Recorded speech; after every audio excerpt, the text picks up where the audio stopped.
टेनीलाई नै बिनायो तँलाई पर दादाले बोलाउँदैछ को दादा हौ फेरि चाहिँ को दादा पर उयो चित्र दादाले खोजे खोजे तँलाई अघि माथिसम्म मैले खोज्दा पनि पाएन यहाँ पो रहेछ जा रे काम हो र जा जा छिटो तुम साथी हिँड्न म किन जानु जानु तँलाई बोलाएको मात्रै साथी जानु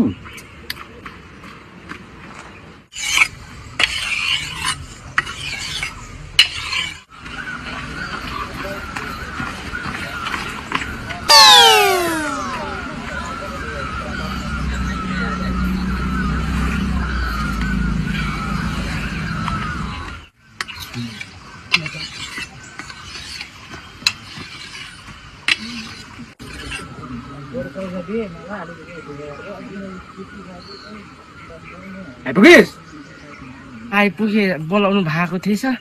मैले त होइन है दाजु तर म त सिधा सिधी भनिदिन्छु भाउजूले नै जबरजस्ती गरेर चाहिँ भाउजूले नै भन्नुभयो गरौँ गरौँ भन्यो अन्त म पनि अब होइन भाउजू त्यस्तो हुँदैन भन्दाखेरि भाउजूले गरौँ केही हुँदैन देवर गरौँ गरौँ गरौँ भनेर मैले पनि गरेँ म नात्र मान्छे एकदम सिधा हो नात्र त्यो भाउजूले नै जबरजस्ती गरेको है दादा म त निर्दोष छु मिस्टर लोभा लोभा लोभा दाजु तँलाई त मैले खसी काट्नु बोलाएको त हो भाइ तर तैँले त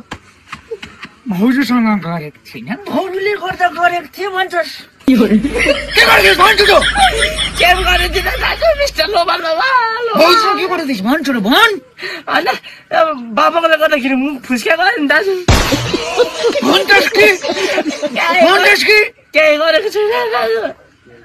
के गर्दैछ भाउजूसँग भन् भन्छु त भन्नु खसी काट्छ दाजु खसी काट्नु होइन खसी होइन तँलाई काट्छु म आज